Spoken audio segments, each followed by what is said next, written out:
Mun kɛra kunu misiriba kɔnɔ jɔn kuma fɛ ka dankari kɛ jamana kuntigi n'o ye président de la transition Assimi Goïta walasa ka faamuyali sɔrɔ ni ɲininkali fila la an kɔni an ye ni jamukan kɛrɛnkɛrɛnnen sigi ka se ka aw kunnafoni an ka maa welelen fɔlɔ o ye Malik Konate ale ye Hɔrɔn TV o maa ɲɛmaa ye Malik an b'a fɔ i bisimila an ka kɛnɛ kɔnɔ an b'aw yɛrɛ fo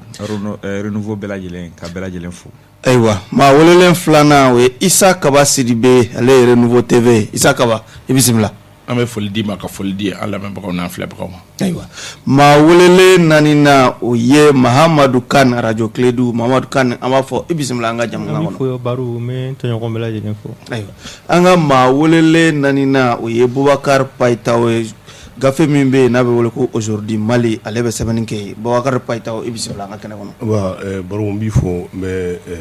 n co-débatteurs bɛɛ lajɛlen fɔ ayiwa i n'a fɔ an ye an dan tigɛ cogo min bi baro a bɛna sigi wale min kɛra misiriba kɔnɔ kunun tarata n'o ye seliba don ye ko jaw yera ja minnu b'a yira k'a fɔ maa dɔw tun b'a fɛ ka dankari jamana kuntigi n'o ye Assimi Goïta ale kɔni na mun bɔra o kow kɔnɔ walima laɲini tun ye mun ye walasa aw ka faamuyali sɔrɔ la an ka maa welelenw bɛɛ lajɛlen kɛnɛ sɔrɔ an kɔni an bɛna baro daminɛ Malik Konate e ma an ye kunnafoniw sɔrɔ k'i kun bɛ kɛnɛ kan Malik bɛ se k'a fɔ filɛbagaw ɲɛna walima lamɛnbagaw ɲɛna minnu bɛ k'an lamɛn radio Renouveau FM sanfɛ bi mun de kɛra kunun tigitigi misiriba kɔnɔ bon mun kɛra kunun misiriba kɔnɔ je crois que a ma dogo mɔgɔ la je crois que kunun tun ye seliba ye anw fɛ yan ani silamɛ dugu bɛɛ lajɛlen na parce que Arafa dugusɛjɛ o seliba ye d'habitude président a kɛra président de la République transition ni seli bɛ yen nɔ a kɛra selicini walima seliba président bɛ a sen bɔ a kɔnɔkɔrɔ ka taa seli kɛ maaw fɛ misiriba la donc o ɲɔgɔnna kelen de kɛra kunun mais an ka ɲininiw kɔfɛ n'i ye jateminɛ kɛ Assimi ka kunun nali misiriba la a tun ma annoncé en même temps hali siga tun b'a ko la barisa an selen yɛrɛ kɛnɛ kan ka taa se 7h moins fanfɛlaw ma i b'a ye k'a fɔ mairie-ba yɛrɛ ɲaman baw de tun bɛ misiri yɛrɛ da la k'a fɔ olu tun bɛ yen ka se k'olu cɛ hali ni ye dispositif ta k'a la i b'a ye k'a fɔ a kɛ i n'a fɔ a cunna donc hali misiri yɛrɛ kɔnɔ n'i y'a ye k'a fɔ mɔgɔ caman tun bɛ yen nɔ minnu tun bɛ masque tun t'u bolo donc o kɛra sababu ye ka blocus fɔlɔ kɛ da la donc blocus fɔlɔ kelen da la u sɔrɔla ka na ni masquew ye carton ye ka distribuer mɔgɔw ɲɔgɔn cɛ ko président bɛna ko bɛɛ ka masque don donc nin bɛɛ lajɛlen kɔfɛ ministres dɔw tun bɛ yen premier ministre tun bɛ yen ka taa se fo président du CNT o fana tun bɛ yen donc Assimi fana nana seli daminɛ 9h seli daminɛ seli kɔfɛ alimami ye kutuba kalan kɔfɛ maaw yɛrɛ tun bɛna wuli ka taga so mais alimami falako ye micro ta k'a fɔ mɔgɔw ɲɛna ko nin ni selicini tɛ kelen ye donc seliba de don maaw k'u sigi alimami bɛ taga a ka saga faga ni saga faga banana yafa bɛ kɛ jama ma mais n'o kɔfɛ Assimi yɛrɛ tun kan ka interview de mais hali ni y'a sɔrɔ k'a fɔ ko o interview tun dilen no télévision nationale ni ale ni Amapu dɔrɔn ma nka ko Assimi kan ka interview fana di donc an tor'o de la alimami bɔra presse fan kelen bɔra alimami nɔfɛ cogo min na ka se ka taa alimami ka saga faga ka t'o image ta an ye balimu na paf cɛ dɔ wulila ani muru wulila jini tun b'a la ka taa se chemise blanc sale dɔ tun b'a la donc muru tun b'a bolo donc a ye ɲɛsin président de transition ma a kɛlen k'i ɲɛsin maaw ka yɛrɛ ɲɛ ye muru ye n yɛrɛ ɲɛ ye muru ye c'est à dire barisa an ye kunnafoni dɔw sɔrɔ ko fɛn kun t'a bolo maaw ka fɛn comment dirais-je maaw ka n t'a dɔn n b'a fɔ cogo kulekan tɛ i n'a fɔ ka kule fɛn sugu o tɛ mais maaw ka réaction jateminɛ reflet nana la a fɛnɛ girinna k'i kɔsi a y'a ye k'a fɔ dɔ b'a kɔfɛ mun bɛ ka nin bolo donc a wulila ka cɛ kunbɛn ka cɛ bɔ ka bin o la o kɛlen gardiw ka sɔrɔ ka na jɔn de cɛ bɔ ka bin Assimi yɛrɛ de cɛ bin ayiwa donc gardiw ka sɔrɔ ka na mɔgɔw minɛ donc gardiw kɛlen ka na cɛ yɛrɛ minɛ u ka sɔrɔ ka Assimi yɛrɛ minɛ ka taa ni Assimi ye fo alimami bɛ yɛlɛ escalier min fɛ ka taa ka kutuba kalan u taara ni Assimi ye fo ye mɔgɔ 4 fo ka taa se mɔgɔ 5 ɲɔgɔnna ma olu y'a encercler yen yɔrɔ la k'a lajɔ yen nɔ comme ça o kɔfɛ premier ministre fana tun bɛ yen mais a yɔrɔ la mun ye n ye jateminɛ mun kɛ n'o o action an bɛ tila ka don jateminɛ kɔnɔ mais o y'an tila ka don parce que o yɔrɔ ni action telera kojugu parce que Malik Diaw Assimi tun bɛ yen premier ministre tun bɛ yan Malik Diaw tun sigilen bɛ côté dɔ in na a kɛlen fɔ premier ministre tun bɛ Malik Diaw ni Assimi ɲɔgɔn cɛ mais an bɛ bali mun na ko in kɛra dɔrɔn an balila mun na o y'a sɔrɔ Diaw taara ne bɛ bali mun na o y'a sɔrɔ Diaw ka cortège bɛ ka taa c'est à dire c'est comme action bɛɛ ma k'ale na ale ka mɔgɔ kɔni ye mun kɛ c'est comme a bɛ fɔ cogo min na ko n'i bɛ ka mɔgɔ min na kalan ni ko nana e bɛ ka se k'o tigilamɔgɔ de éloigner ka bɔ ka se k'a protéger donc a kɛ i n'a fɔ a ka mɔgɔw de kɛ u y'ale ta dɔrɔn ka an b'a fɔ cogo min na ko a extirper k'a cɛ ka bɔ misiri kɔnɔ ka taga n'a ye o kɛra o waati donc ko kɛra ten cogo la mɔgɔ ko fu ka cɛ in faga nka gardiw ma sɔn ko ne cɛ in sirilen k'a siri fini min tun b'a bolo u y'a kɛ ka dileki kɔfɛla kan kɛ siri n'o ye kɔ kan ka bɔ n'a ye ten cogo la ka taa bila cogo kɔnɔ. Ayiwa Isaka Ba, an b'a dɔn e ye renouveau kunnafoni ɲini n'a ye i ka wulikajɔw bonyana kunun kosɛbɛ yan'an ka don walawalali la halima hakili jagabɔ la ko in kɛkun ni a fɛnw kan i bɛ se ka mun fara Mali ta in kan sur le film des événements. Oui, an bɛ se ka min fara a kan dɔrɔn o ye hali n'o y'a sɔrɔ Mali m'o yɔrɔ fɔ o ye k'a fɔ jamanakuntigi Asimi Goita a kɛlen ka cɛ neutraliser an ye kunnafoni min sɔrɔ k'a fɔ ko a yɛrɛ bolo banana dɔɔni dɔw y'a jira k'a fɔ ko Kleenex yɛrɛ tun dalen don a bolo kan ka sɔrɔ kɛ jeli dɔɔni. Hakili la premier ministre yɛrɛ da sera o yɔrɔ ma donc o ye aspect fɔlɔ ye filanan ye min ye o ye k'a fɔ cɛ kelen kun tɛ a yɛrɛ k'a fɔ maa fila wɛrɛ tun bɛ yen nɔ minnu ni a ye ko in kɛ ɲɔgɔn fɛ ka sɔrɔ kɛ Maliki y'a fɔ cogo min an ye kunnafoni min sɔrɔ cɛ bolibagatɔ na ale y'o neutraliser nka dɔ wɛrɛ filanan wɛrɛ tun bɛ yen nɔ min ni maramafɛn wɛrɛ tun b'o bolo nka sabanan wɛrɛ tun bɛ yen anw ye kunnafoni minnu sɔrɔ min ni forokiya tun b'a la ni marifa fana yera o tigi kun o b'a jira k'a fɔ a bisigiyara k'a fɔ ko ni maa saba bɛɛ ye kulun kelen mɔgɔw ye o b'a jira k'a fɔ jateminɛw hukumu kɔnɔ an da bɛna s'a ma parce que i b'a ye k'a fɔ ko gansan tɛ donc mɔgɔ saba de ye ni opération kɛ ka o ye kunnafoni kunfɔlɔ ye n bɛ min fara Maliki ta kan filanan ye min ye o ye k'a fɔ jeli kɔni bɔra jamanakuntigi la o fana ye kuma wɛrɛ ye min kan ka sɛnsɛn k'o kuma fana fɔ. Ayiwa Mamadu Kane i bɛ se ka mun fara fɔlen ninnu kan yan'an ka don hakili jagabɔ kɔnɔ. Donc k'a fɔ dɔrɔn ko mun kɛra kunun dabalibankun don Mali kɔnɔ parce que i b'a dɔn misiriba kɔnɔna jamana ɲɛma bɛɛ kun min kunu président de l'Assemblée nationale premier ministre jamanakuntigi yɛrɛ k'a fɔ ko ni kuna sugu bɛ kɛ alors qu'à l'entrée je crois que Maliki y'a fɔ a ka intervention dɔ kɔnɔna la mɔgɔw bɛ ka f'u ye a tɛ se ka faamu ninnu sera ka u yɛrɛ sɔrɔ misiri kɔnɔ cogo di c'est la question qu'on se pose aujourd'hui est-ce que quelque part an bɛ manipulation kɔnɔ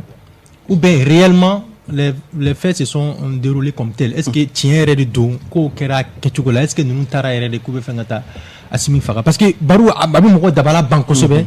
misiriba kɔnɔna seliba don jamana ɲɛmaa bɛ kɛ yen ko mɔgɔ bɛ sɔrɔ muru bɛ k'o bolo marifa b'u k'olu bolo vraiment an ka ɲininkali tomu b'o yɔrɔ la an bɛ wagati min na ko sisan donc k'a fɔ dɔrɔn la garde rapprochée du président Assimi Goïta a failli. Ayiwa clairement an bɛna tila ka an da don la Payitaho i bɛ se ka mun fara kunnafoni kɛnɛkɛnɛ jumɛn b'e bolo ko in kɛcogo kan ka fara fɔlen ninnu kan. Bon Kaba Sidiki avec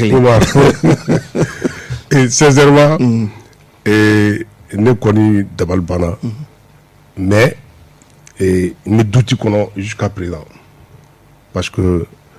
bɛɛ b'a dɔn jamana bɛ colonel minnu bolo bi c'est des champions en manipulation parce que quelque chose qui n'était pas prévu k'a fɔ Asimi ka taga Asimi bɛ taga ko nin n'a ɲɔgɔnna ko bɛ taa bɔ o kɔnɔ mɔgɔ min bɛ fɛ ka président faga o bɛ na ni muru de ye vraiment c'est des questions que je me pose jusqu'à preuve du contraire et 24 heures après on ne sait pas c'est qui a tɔgɔ a jamu n'a y'a ta ka parallèle kɛ Faransi min ye Macron giflé les heures qui ont suivi a tigi ka identité dɔnna mais pourquoi entretenir ce flou premier ministre bɔra Asimi banana Asimi ko ale ma bana mais i bɛ da jɔn na i tɛ da jɔn na c'est ça la question parce que ni an y'a ko ta ani ko ko Asimi ka ma fɔ k'a ma bana dɛ. Asimi y'o de fɔ dɛ. Asimi ka kuma la ko fɛn t'ale la. Fɛn t'a la ni ma bana. Non fɛn t'i la. Voilà ko fɛn t'a la. Ayi non fɛn t'i la o kɔrɔ ye ma bana de. Non a kala parce que aw bɛ ka hakilila de fɔ n'a fɔra président banana. N'a fɔra président jogina. C'est-à-dire que c'est extrêmement grave moi de mon point de vue. Hali ni Michel de Tourla là. De mon point de vue c'est extrêmement grave que o ka minimiser président yɛrɛ fɛ o cogo la. N y'a ko fɛn t'a la de o. Aw kala n'a fɔ ko a b'o kɛ fɛn wɛrɛ ye o. Ale de ko fɛn t'a la. Personne n'est plus éloquent que Assimi pour dire que fɛn b'a la. A yɛrɛ de ko fɛn t'a la donc fɛn t'a la. Donc premier ministre ko a banana ale ko fɛn t'a la. Maintenant ni situation sugu an b'a kalama hali ni président bɛ taa misiriba la. Fou min bɛ kɛ tellement minutieuse que ko dɔnni muru bɛ taa don mɔgɔ kelen mɔgɔ fila fo mɔgɔ saba tiɲɛ na moi je prends jusqu'à présent jusqu'à preuve du contraire ne dalen tɛ nin ko in na parce que jusqu'à présent ninnu depuis leur arrivée ils sont dans la manipulation. Aïwa. Voilà. Malik, Mamadou Kane ni Baïta Oda Srama, ni Messaka Ketchoudi. Bon, me fait ka yoron do fofolo. Mu ye président Bananiko ye. Premier ministre ka côté bon, abse ka panam kuna wal ana kala ka anda do premier ministre ka la masse ko o yoro la main. Mais ne koni ye mu ye mam kon jokina ne bi se ko foko sebentia. Ça c'est le médecin chef de Assimi Goïta. Ntaro kununye image do blabe madoye ka fo fulan jema ba kuna furkia bala me furkia infene bla salu atun jolembe fo Assimi re ka directeur de cabinet ka côté là ale de panki pro cheka fo image do rebe image do bambolo tiela ay furkia re bo kana far abolo tigaleno donc on mesuko sebentia ale kon jeli kera madoka mais muy Assimi tay ka fo ko tiere la ka fo ka jokina walma ka fo ka fa tigera ne koni nye abise ka ke na tun gerel nyona ngo abise ka ke mais ne koni ma oye o koni yala en Assimi gerel nyona foka si ni image takala yoro mawa ni image takala aran kele ne bise ka fo aran yeret nte aran tumede ni Assimi nyogonche o ye gouverneur tun sigele gouverneur ni maire tun sigele nyon krefe o lu ko fe dron le ministre de l'administration territoriale katase kasoke ga kasoko fene ko fe mun dal me kasoko ministre de la jeunesse no Moussa Atayere o lu na boro la mo weret nte agression grand misiri yɛrɛ kɔnɔ na agression grand misiri yɛrɛ kɔnɔ Assimi tu sigi mi agression ga bora misiri yɛrɛ kɔnɔ aran dɔ la non parce que première barrière de bedani président Seli ou bien al premier ministre beta ou barrière de do ou yɛrɛ ma ku ka périmètre de sécurité ou barrière bo président yɛrɛ kɔfɛ aram tu me aran saba walma nani ɲɔgɔnna tu me président yɛrɛ kɔfɛ président ka cabinet ka taa se protocole mɔgɔ ma ka taa se a ka cabinet mɔgɔ ma olu tu sigi al premier ministre ka cabinet mɔgɔ parce que premier ministre ka cabinet mɔgɔ tun b'a kɔfɛ ka jaw ka cabinet mɔgɔ fana tun b'a kɔfɛ président yɛrɛ fana ka cabinet mɔgɔ tun b'a kɔfɛ donc k'a fɔ ko Assimi jogina ne tɛ se k'o sɛbɛntiya parce que ɲɛ ye mɔgɔ min kɔni ça c'est le médecin chef de Assimi n kɔni bɛ se k'o sɛbɛntiya maintenant mun ye k'a fɔ ko mɔgɔw ka kaba y'a fɔ ko mɔgɔ saba ne tɛ se k'a fɔ fana ko mɔgɔ saba parce que mɔgɔ fila de bɛ yen minnu minɛna aw kɔfɛ fana kunnafoniya minnu fana tila ka na an ka sɛgɛsɛgɛliw kɔfɛ an ye ɲininkaliw fana kɛ u y'a yira k'a fɔ ko mɔgɔ sabanan min bɛ yen n'i y'a sɔrɔ an turubanen don hali n'i y'a ye i jaw la i b'a ye k'a fɔ ale ma siri a minɛ de bɛ garde spécial mɔgɔw bolo u bɛ ka bɔ n'a ye hali n'i y'a sɔrɔ k'a fɔ cafouillage kɛra a yɔrɔ la mais u bɛ ka bɔ n'a ye an ka kunnafoniya an ye ɲininkali kɛ mais o kɛra cogo di alors que dɔ in na ale minɛna k'a siri de k'a fili mobili kɔnɔ k'a fili mobili kɔnɔ en même temps u ye cili la en même temps u y'a fili mobili kɔnɔ waati min na u ye fɛn tigɛ dɔ in jɔlen b'a kunna ni marifa ye a tigɛ sigilen b'a kɔfɛ mais nin bɔra waati min na kɔfɛ bilen mɔgɔ si m'a ka imaginer n'a bɔra a bɔtɔ la donc an ye ɲininkali sɛgɛn fo ka taa se 15 heures fo 16 heures ma u ye kunnafoni min d'a ma ko mɔgɔ min tun don c'est à dire militaire tun don mais a bɛ tenue na o de kosɔn marifa bɔra ka bin ale kun marifa tun b'ale de kun ale de ka marifa bɔra ka bin mais ka u ye mun kɔni fɔ k'a fila bɛɛ lajɛlen minɛ pour question d'enquête parce que mɔgɔ dɔw fana tun bɛ yen nɔ n'aw ye protocole mɔgɔ olu tun t'a maa dɔn k'u y'a identifier donc a yɔrɔ la olu de bɔra o kɔfɛ Assimi ka force spéciale mɔgɔw ka sɔrɔ ka minɛ ka bɔ n'a ye donc ne bɛ se ka mun sɛbɛntiya n'o ye k'a fɔ ko n yɛrɛ ye mun ye o ye nin maa fila ye k'a fɔ ko minnu ye k'a fɔ k'u tun bɛ k'a fɔ ko in girigara senfɛ ani fana Assimi ka jogini yɔrɔ o ye Assimi ka médecin chef ye sinon Assimi yɛrɛ ka jogini maaw ye a bɛ se ka kɛ dɛ parce que a bɛ se ka kɛ a kɛtɔ ka cɛ yɛlɛma waati min na a bɛ se ka kɛ a jogina mais ne de ɲɛma kɔni ma ye o fana bɛ se ka kɛ a bɛ se ka kɛ parce que premier ministre bɛ se ka ɲininkali kɛ kɔfɛ walima premier ministre n'a donna ɲɔgɔn ka yɔrɔ dɔ la o y'o ye mais ne kɔni ɲɛ m'o ye. Isa Kaba maliyɛn caman b'a yɛrɛ ɲininka ko nin bɛ se ka kɛ cogo di Assimi Goïta président de la transition Sorasi a ka don nin misiri kɔnɔ ka seli u ka se ka agresser k'o bɛ se ka kɛ cogo di. Hakilina damadɔnu bɛ yen nɔ minnu bɛ se ka a ɲɛfɔ dɔɔni hakilina fɔlɔ ye o ye k'a fɔ ni fanga falenna cogo dɔ la ministre kuraw nana président kura de bɛ yen nɔ premier ministre kura de bɛ yen nɔ o mana kɛ cogo o cogo n'an kelen-kelenna fɛn fɛn nana bɛɛ n'i ka mɔgɔ kuraw de bɛ na premier ministre kura n'a ka garde corps kuraw don ministre de l'administration n'a ka garde corps kuraw don ministre kura minnu fana donna minnu tun tɛ kɔrɔlen ninnu ye olu n'u ka garde corps kuraw don n'o o bɛɛ ye ɲɔgɔn sɔrɔ mɔgɔw don minnu tɛ ɲɔgɔn dɔn an y'a fɔ ni jamanakuntigi kɔrɔ don i bɛ taa sɔrɔ mɔgɔ o mɔgɔ bɛ circuit kɔnɔ hali an kunnafonidila an bɛ gardiw bɛɛ dɔn o wagati dɔ tun bɛ yen nɔ ni événement tun bɛ yen i bɛ taa sɔrɔ garde corps fɛn fɛn bɛ yen ne n'u bɛɛ bɛ ɲɔgɔn dɔn n'u bɛɛ ye voyage kɛ mais bi ne bɛ don présidence milieu kɔnɔ garde corps kelen tɛ yen ne ni min bɛ ɲɔgɔn dɔn donc ce qui fait que ne ni Maliki bɛ ɲɔgɔn sɔrɔ ka kɔrɔ an bɛ ɲɔgɔn dɔn mais Mamadou Kane ye premier ministre Choguel ka garde corps ye sisan Mamadou Kane bɛna don an cɛ la mais anw tɛ a dɔn an tɛ ɲɔgɔn dɔn mais an b'a bisigi k'a fɔ ko premier ministre ka garde corps de ye nin ye Payita o bɛ kɛ yen nɔ an ɲɛ b'a la munumunu na a bɔlen b'a fɛ a ɲɛda cogoya anw b'a bisigiya k'a fɔ ko garde corps don mais il t'a sur au te garde corps o thèse follow o be se ka kɛ o be mɔgɔw ka vigilance tromper a be ku miri ka fɔ ko cɛ min filɛ nin n'a bɛ ka gɛrɛ dɔɔni ko garde corps dɔ don mɔgɔw be sira bila a mɔgɔ na suguya yɛrɛ walasa a ka tɛmɛ parce que a b'u kunna ka fɔ ko mɔgɔ dɔ bɛ an cɛla min ka garde corps don donc o thèse be se ka cɛ permettre fo k'a gɛrɛ ligne filanan na min bɛ se k'a permettre a ka sɔrɔ ka action kɛ n'a ye action déclencher wagati min mɔgɔw b'a dɔn k'a fɔ ko garde corps tɛ ko maa ŋaniya jugutigi don Maliki ye min fɔ c'est une possibilité mais anw ye kunnafoni minnu sɔrɔ o fana bɛ se ka kɛ possibilité ye o n'a fɔra k'a fɔ ko Asimi ye cɛ maîtriser wa a m'a maîtriser parce que kuma b'o yɔrɔ de la ni Asimi ye cɛ maîtriser e ka muru bɛ cɛ bolo c'est possible que cɛ maîtriser tɔ muru minɛtɔ bɛɛ b'a dɔn k'a fɔ muru minnu don et a muru sont très tranchants o bɛ se ka kɛ sababu ye k'ale bolo blessé anw ye sariya minnu sɔrɔ o ye k'a fɔ Kleenex yɛrɛ kun dalen don Asimi bolo la anw dun y'a ye k'a fɔ ORTM mɔgɔw ye interview kɛ wagati min i b'a ye k'a fɔ Asimi b'a bolo dogo ni a ye interview ta k'a lajɛ i b'a ye k'a fɔ Asimi bɛ a bolo dogo ça veut dire que minnu ye a fɔ k'a fɔ k'a bolo banana hali n'o y'a sɔrɔ banali fitinin don mɔgɔ bɛ se ka sɔnni sigi a ko kan dɔɔni. Aisa Kaba ne yɛrɛ ka ɲininkali ye min o ye k'a fɔ min ye wale in kɛ bɛɛ lajɛlen bɛn'a kan ko muru tun b'a kun a sera ka don ni muru ye misiri kɔnɔ cogo di bɛɛ dun b'a dɔn yanni ka don ni sécurité sugu in bɛ yen walima ni maaba sugu bɛ na mɔmɔliw bɛ kɛ a sera ka don cogo di n'a bisigiyara k'a fɔ ko i ye lakanabaga ye est-ce que o tɛ se ka mɔgɔ permettre ka don ni muru ye o tɛ kɛ lakanabagaw ka fili dɔ ye sa wa u ka fa i ye wa fili kɔni bɛ ko in na a mana kɛ cogo cogo fili bɛ fan dɔ fɛ ko in na nka ne ye thèse min ye o ye k'a fɔ ni confusion nana e k'a kɛra mɔgɔw miiri k'a fɔ ko nin mɔgɔ minnu n'olu kuma bɛ sen na ko lakanabagaw dɔ don parce que n'i y'u cogoyaw ta ka jate lakanabaga catégorie 3 de tun bɛ kɛnɛ in kan anw ka kunnafoni di la anw ye kunnafoni minnu sɔrɔ lakanabaga catégorie fɔlɔ ye finitigi fini tɛ minnu na ceux qui sont en civil olu tun bɛ yen nɔ finitigi dɔw fana bɛ yen nɔ minnu ka finiw lakodɔnnen don u bugunatigɛ dɔnnen don ni o ye polisi fini bɛ minnu na walima garde fini bɛ minnu na olu bɛ ministre dɔw nɔfɛ a catégorie 3nan ye Asimi yɛrɛ ka finitigi minnu n'olu bɛ fɛn don ɲɛda la n'u ɲɛda tɛ donc o finitigi 3 mana ɲɔgɔn sɔrɔ ni o y'a sɔrɔ finitigi dɔw bɛ yen nɔ minnu tɛ tɛnin na confusion bɛ se ka na a bɛ kɛ mɔgɔw miiri k'a fɔ ko ni min filɛ nin ye olu dɔ ye les militaires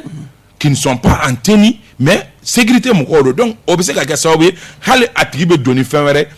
marifa yera min ko Maliki yɛrɛ y'a fɔ ko a bisigiyalen don k'a fɔ ko finitigi don o fana donna a y'a ka marifa ye cogo di ça veut dire que a lakodɔnnen don k'a fɔ ko finitigi don a yamaruyala a ka don ni marifa ye murutigi fana ni i bɛ taa sɔrɔ a kɛra mɔgɔw miiri a bɛ don cogo min mɔgɔ minnu bɛ fuyɛli kɛ i bɛ taa sɔrɔ a bɛ kɔdi dɔ f'u ɲɛna dɔrɔn u b'a bisigi k'a fɔ ko finitigi don u b'a yamaruya a kan. Ayiwa Mamadu Kane nin bɛ se ka kɛ cogo di. Non, a bɛ se ka kɛ c'est à dire que explication min bɛ ka di ne bɛ se ka mun fara a kan attaque au couteau c'est un acte terroriste. Terrorisme tɛ dɔrɔn n bɛ bombe ci mais non c'était si c'est vrai que ninnu tun bɛ fɛ ka taa Asimi faga c'est un acte terroriste wa n'an bɛ jamana kɔnɔ un pays sérieux le procureur ça va sur la déclaration ça va sur déclaration kɛra comme on le voit dans les pays sérieux n tɛna jamana cité yan nɔ ka bɔ k'a fɔ an ye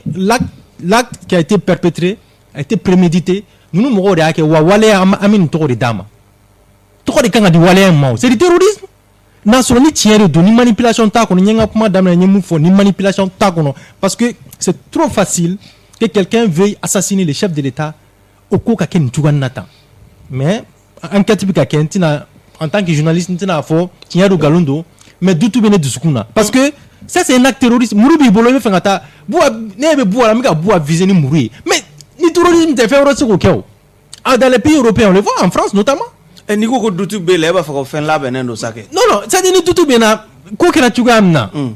waleya kɛra cogoya min na n'i y'a ta k'a bila i yɛrɛ ɲɛkɔrɔ c'est trop facile. Comment quelqu'un peut être à 2 mètres Maliki était là, moi j'étais pas là-bas mais à 0 mètre du chef de l'État président de la République la première institution du pays o bɛ se ka kɛ cogo di ko garde rapproché bɛ o misiri kelen kɔnɔ an tɛ sugu kɔnɔna la dɛ ko misiri kɔnɔ baro seliba don misiri kɔnɔna ko mɔgɔ dɔ de muru ta o tun bɛ fɛ ka président kantigɛ mais a y'a kɛ to a ziirinama bɛ ne ɲɛkɔrɔ dɔɔnin honnêtement je ne remets pas en cause les enquêtes et Beto a dit quelque chose c'est très important encore une fois si on était dans un pays très sérieux si on était dans un pays sérieux bibi na identité kun kan ka dɔn a tigi ka passé kun ka fɔ an ye a ka itinéraire kan ka fɔ an ye c'est-à-dire est-ce que a delila ka don kaso la est-ce que a b'an ka fichier kɔnɔna la an ka service de renseignement mais c'est ça c'est-à-dire a bɛ jamana kɔnɔdenw hakili sigi un chef de l'État qui dit qu'il s'est pas blessé la preuve sur le plateau tout de suite Issa ni Malik ils parlent pas les mêmes langages pourquoi parce que c'est le chef de l'État qui a entretenu cette confusion. Allez, il y a de tout blamoureux de Soukouna. Il ne s'est pas blessé. On a dit que les faits sont faux.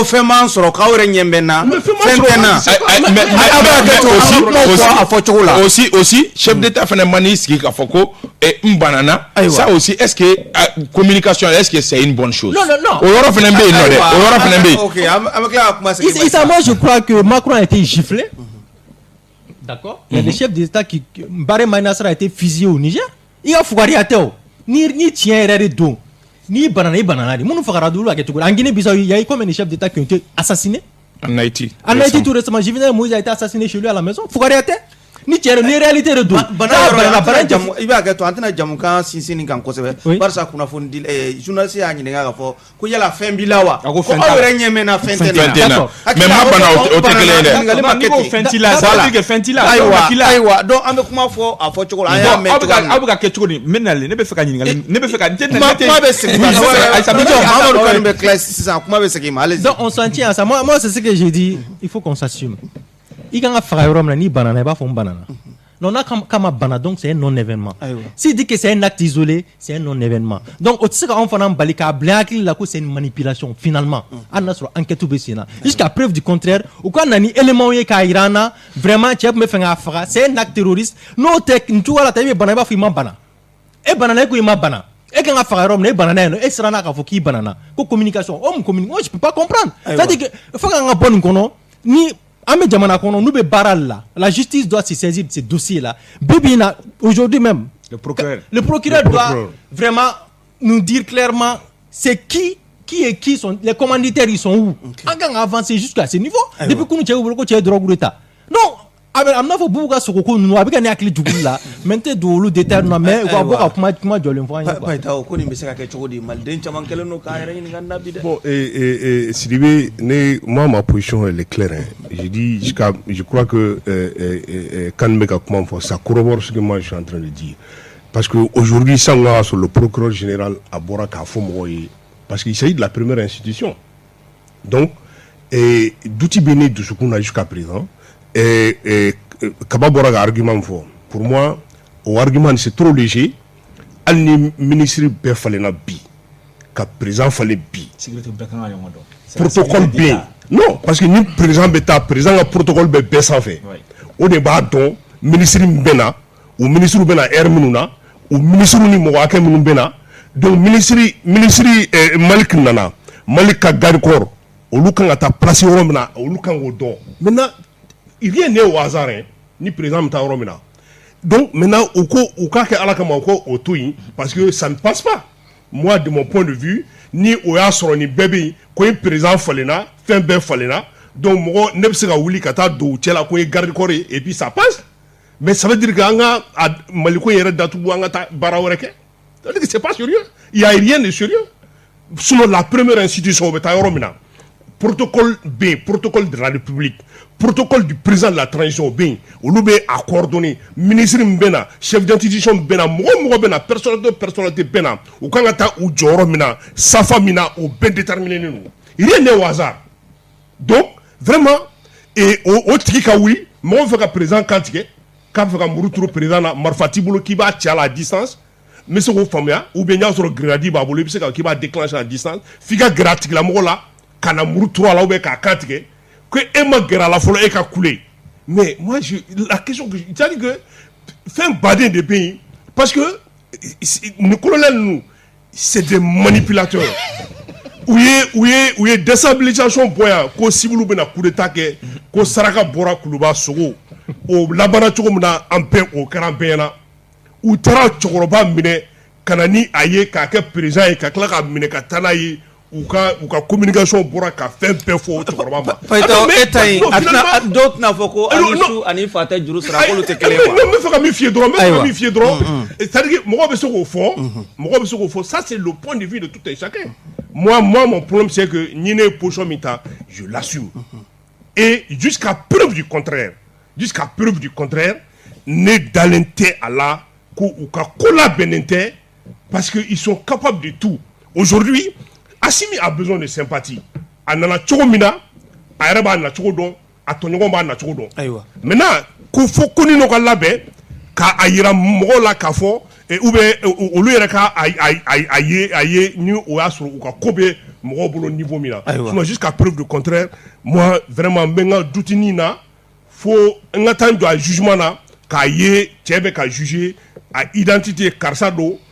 aben bara de ke akumi boyan kata en fait et puis ou ka dossier jury chargé pour angado effectivement ce qui s'est passé sinon comme ça là vraiment il y a trop de flou, il y a trop d'incohérence là-dedans. Malik Malik bi haketo bibi na yala kile kile ngon kera sawo mo ko se ka fo hakilina mun ni maunu blani ko ina odonawa walma mamunu yere yake udonawa ka keni Assimi yere ka laseli asho ayera ka foko ni ka isolé ko wa kuni nyemaye ka se ka be wale do ke munun te jamo do ye il a même parlé de déstabilisation est-ce que am se ka don ko inkera kumina ni maufe walma mamunu yake yala enre kuna kuni bi bolo o maw kan jusqu'à présent enfin fait le niveau na machita donc niveau ibe niveau na sake oui bon comme mama dit Toma OK bon ne niveau na parce que to kuma déjà pa tawi atafo kan ya atafo ali Issa Kaba atafo déjà ka fo ko me niveau jono be bu question poser ne koni Malik comme yere ko te be kuma fo ka dan nakakoro voilà man ne join ou boraro jumɛn John ou blala parce que ni acte sugu la mɔgɔ kelen tɛ ni organiser justement mɔgɔ kelen t'a kɛ cogo si la John y'a ko organiser John ou ci k'u blala u y'a kɛ kun min na o ma fɔ mɔgɔ ɲɛna fɔlɔ officiellement mais ne bɛ fɛ ka yɔrɔnin min fɔ dɔrɔn o ye k'a fɔ ko a bɛ se ka kɛ manipulation je ne suis pas totalement d'accord avec Païtao et je ne suis pas contre aussi parce que ne tɛ sɔn complot yɔrɔ ma yɔrɔ min na walima n tɛ sɔn k'a fɔ ko nin ye ka mise en scène kɛ n tɛ sɔn a yɔrɔ ma yɔrɔ min na parce que nin ye ka président ka sécurité défensive de yiralen mɔgɔw la o kɔrɔ b'a yira oui quelqu'un peut rentrer dans le périmètre même de sécurité du président dɔ bɛ se ka don président ka sécurité paramétrique kɔnɔ périmètre kɔnɔna na ka kojugu kɛ président na donc n'a kɛra k'a fɔ ko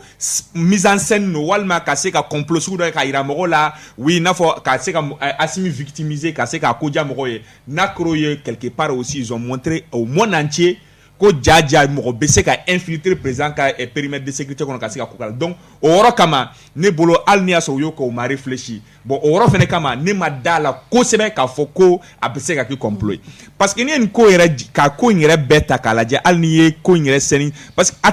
complot ko tɛ se ka don a tɛ se ka ne bolo sisan an bɛ waati min na komi sisan a don ka gɛlɛn ne kun na quoi parce que ka na ye fo ka se président ma fo ka taa se ko mɔgɔ jogina o ko la parce que premier yɔrɔ min na ni Assimi tun ma wuli ni reflet tun ma n'a tun ma wuli mais an tun bɛ kuma min na an tun bɛ kuma wɛrɛ fɔ an tun bɛ dɔ wɛrɛ fɔ minnu tɛ kelen ye ça ma sɔn an bɛ kuma wɛrɛ la soit an b'a fɔ oui il est à l'hôpital walima il ça ma sɔn an bɛ ka kuma wɛrɛ fɔ minnu tɛ kelen ye quoi à quelque sorte donc ni complot sugu dɔ don ça ma sɔrɔ a ko bɛ se niveau dɔ la maintenant kuma bɛ d'i ma an b'a to ale ne ma kule ne faamu i bɛ se ka tagama ka na ka président sigilen to safa la k'a kan tigɛ ka sɔrɔ i ma kule s'il vous plaît ni mun ye kuma daminɛ an b'a to o tigi ka na kuma bɛ d'i ma Malik allez-y maintenant ne bɛ fɛ ka yɔrɔ min fɔ o de ye bibi na Mali kɔnɔ il faut que il est temps qu'an ka bɔ système kɔnɔ système ni y'a sɔrɔ an yɛrɛ ɲuman ka papier quoi bolokɔnɔ baara Mali fɛn bɛɛ ye bolokɔnɔ baara de hali n'i y'a mɛn corruption ɲa jɔna ne fɛ parce que wari bɛ tɛmɛ tigɛ kɔnɔ de Mali papier foyi tɛ yen nɔ k'a informatisé len a tɛ yen hali wagati min na informatisé li nafa jumɛn bɛ nin kuma kɔnɔ sisan nafa jumɛn bɛ nin ko in na par exemple e ka identité dɔnna e ka fɛn bɛ taper de o ni e tɔgɔ tapera k'e ka identité taper i ka données bɛɛ de bɛ na i delila ka taa banque mun na o bɛ na i delila ka taa service da mun na ka taa fɛn ɲini ka taa papier ko ɲini o bɛ na c'est à dire i passera yɔrɔ o yɔrɔ fɛ k'a fɔ k'i delila ka document ko kɛ walima i delila ka trace dɔ bila yɔrɔ la o bɛɛ lajɛlen de bɛ fara ɲɔgɔn kan k'o bɛɛ lajɛlen na mais o système t'anw fɛ yan Mali la o hali imagine e ka wolo sɛbɛn ni e mago b'a la bi bi in na depuis 1960 k'e mago b'a la 1960 i ka taa mairie la i ka mairie la f'i ka taa maa dɔ de sara o ka tile journée bɛɛ ban ka taa magasin kɔnɔ ka fɛnw fiyɛ Malik ne ka ɲininkali ye mun ye ne bɛ fɛ ka mun fɔ dɔrɔn bi bi in na c'est vraiment très très difficile pour la justice ka se k'a fɔ k'u bɛ bɔ ni cɛ ka dossier in bɛɛ ye u bɛ se ka mun fɔ dɔrɔn u yɛrɛ ɲuman na an yɛrɛ ɲuman na k'an b'a minɛ ko k'a bagabaga n'a ye mun fɔ u b'o de ta en compte mais k'a fɔ ko ka bɔ ni cɛ ka ancien dossier ye a donna yan fɛ a donna yan fɛ c'est très très difficile parce que les choses ne sont pas informatisées en fait non tout na okase ka mais mun be ni dabala ban o yoro mi fait on fait gara ali bubu ka wati la ni atakalaje mais ama procureur ka voka bora ka conférence de presse sur le dossier ama procureur ka voka bora ko wa ka kumala nka même l'affaire des théories du 10 11 12 amaye mais il jamana woro ka chaque semaine ou à chaque heure ou à chaque jour le procureur sort avec un communiqué pour faire la mise en jour bon dossier bora niveau là à ben niveau là car ça est mon mien à tort de la boîte enquête en cours pour casser la côte au sujet mais au sujet quand on fait imagine depuis hier c'est presque 24 heures parce que hier à vers 9h30 9h35 canassi c'est presque 24 heures jusqu'à présent c'est trop ma femme royina a photo ma ira mola à la image mu ira ba ka fo bo chaîne internationale nous on te son ka visa parce que jusqu'à présent on va ko est présumé innocent parce que officiellement na ça dit communiquer officiellement na ka ira ka fo ko ni do mo ko ni yamine mais ka fo ko ni do o ma ira mo jusqu'à présent o be se aketi ko di on a ñingali ko qui en voulait au président de la transition mais président de la transition yani ga ñingali ke ale yɛrɛ mɔgɔw bilasira dɔw kan a yɛrɛ ka fɔ ko ni ye jamana ɲɛmɔgɔ ye i bɛ kow kɛ ko minnu tɛ ja mɔgɔ dɔw ye o fana bɛ se ka walew kɛ walasa k'i bɔ i cogoya la k'i déstabiliser yala an bɛ se ka taa o sira in fɛ wa bon pour le moment c'est à dire que ko in sincèrement n frère m'bou ka position faamu ko in na ka sɔrɔ kɛ fɛn in communication man ɲɛ a gestion man ɲɛ waleya min kɛra a bɛ duti sɛmɛ mɔgɔw kunkolo la nka Maliki ye kuma dɔ fɔ qui est très important min kɛra tantôt d'abord Assimi ka garde corps be boka bi ni gymnastique minnu kɛ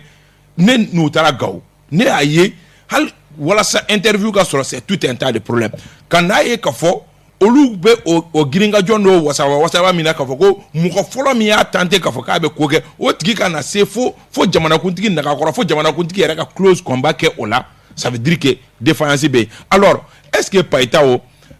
Assimi nunu mana manipulation kɛ cogo o cogo est-ce que défaillance min bɛ olu yɛrɛ nagakɔrɔ olu bɛ sɔn k'o exposer k'o dankɛnɛmaya fo jama ka bɔ o kalama pour que dɔrɔn ka se ka sympathie sɔrɔ est-ce que c'est sûr à 100% k'a fɔ ko ni a yirala k'a fɔ ko maa dɔ tun bɛ dankari Assimi ni na o bɛ sympathie di o ye ɲininkali fɔlɔ ye ɲininkali filanan ye min ye ne bolo ni an kan k'o kɛ an yɛrɛ la e bɛ k'a fɔ ko cɛ kulela anw ye kibaruya min sɔrɔ o ye k'a fɔ cɛ dangarilen cɛ la ka close combat k'a la k'a da wagati min de cɛ kulekan bɔra donc k'a fɔ ko cɛ wasawasatɔ de bolibagatɔ nana ka na kule est-ce que o kuma ye tiɲɛ parce que fɛn in y'a fɔ n bɛ segin a kan tuguni fɛn in gestion ma ɲɛ a communication ma ɲɛ parce que kuma caman fɔra o kun ye mun ye parce que jamana ɲɛmɔgɔw yɛrɛ de ye spéculation mɔgɔw to yen nɔ u ka spéculer n'i ma kunnafoni di kunnafoni bɛ fole a yɛrɛ ma ni kunnafoni folela a yɛrɛ ma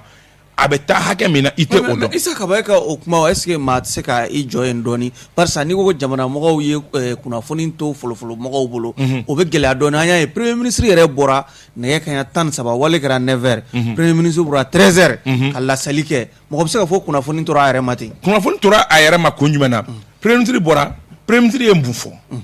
ko waleya min kɛra ko waleya jugumaba don waleya gɛlɛyaba don ko wa ko ni jamanakuntigi yɛrɛ tun b'i jɔ a jɔyɔrɔ la ko ŋaniya min ni force spéciale yɛrɛ tun tɛ o ni force spéciale yɛrɛ tun tɛ ko ŋaniya min b'u kɔnɔ mais anw fɛ premier ministre mana bɔ premier ministre ni procureur bɛna bɔ ɲɔgɔn fɛ a mana kɛ cogo o cogo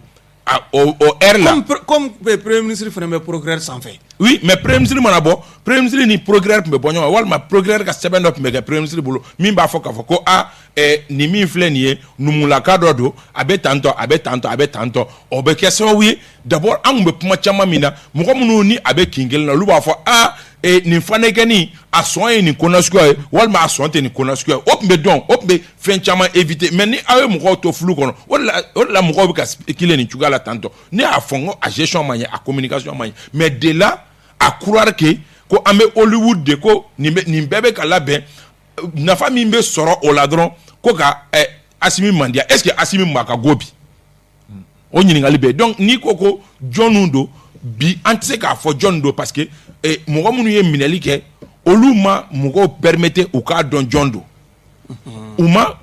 kunnafoniw bɛ di cogo min u ma o fana waleya mais o fana tɛ laada kura ye anw fɛ yen nɔ attentat min kɛra Radisson na o fo k'a ko ban fo don min mɔgɔw commencera ka labila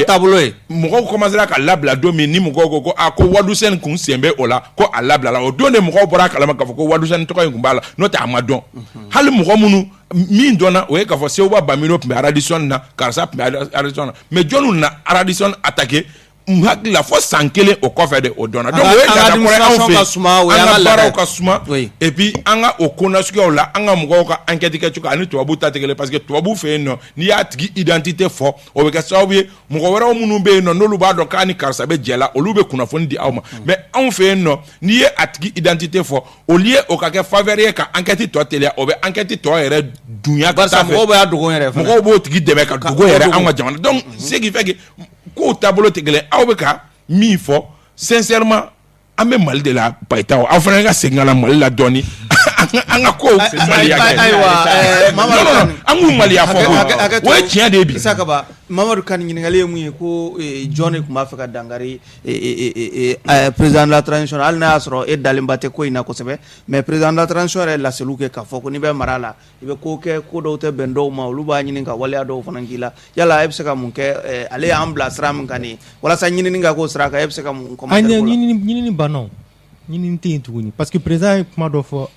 a ko pour préserver la cohésion sociale pour la réconciliation nationale ça veut dire il a pardonné. Assimi Goïta a pardonné, comment bannon? Débat faut être intouni. Il a pardonné. Il a fait un discours à rassembleur. Il a parlé en tant que le père de la nation. C'est comme c'est fini. Kokerana, faut mansoro. Wane ba yina fanga yoko mno rega gele. Ni te fouye, ni bla jama nyema, kadido yi mani do yi mali kadido ya mani do Mamadou Kane kadido Issa kadido Peto kadido amani do vraiment ni ko ni neta bana ni yafara anga yoko mne. Mais c'est fini. Ni si c'est pas fini, pourquoi procréer te boka foyer et chaka FNU. N'tila jamfo. Pourquoi auto foyer? Aga fané ça. Ah bon. Ou be gino. Ou be tira. Hein? Comment influer? Bon, moi je comprends pas. Donc, on va faire des banagoui. On va faut donner kola touni. C'est le social qui prime au Mali. Shogal Kokala Maïga Bora dans le journal de 13h mais c'est humiliant.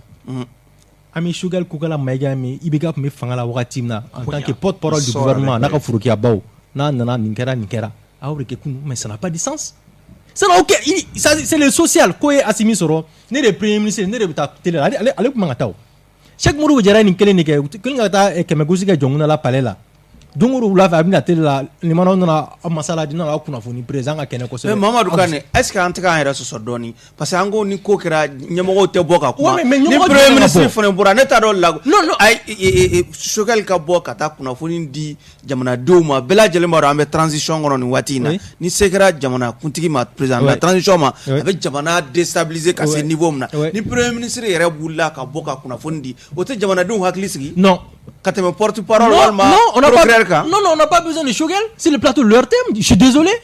On a besoin du procureur. On a besoin qu'il enquête. Sauf que procureur de allez premier ministre procureur premier ministre ah ça il sait comment renforcer ça il bien que premier ministre et procureur be kuna foni munundi premier ministre be kuna foni munundi aka service technique de procureur nous le fone be au renseignement de dit allez kana nya format sauf que le premier ministre c'est la langue de bois. Hier, les politiques. Voilà, les politiques, je suis dans notre plateau quand il va fragile, fitini, flaube, sabata, c'est fini. Tout le reste là, tourne. Ne m'attends là maintenant parce que j'ai dit que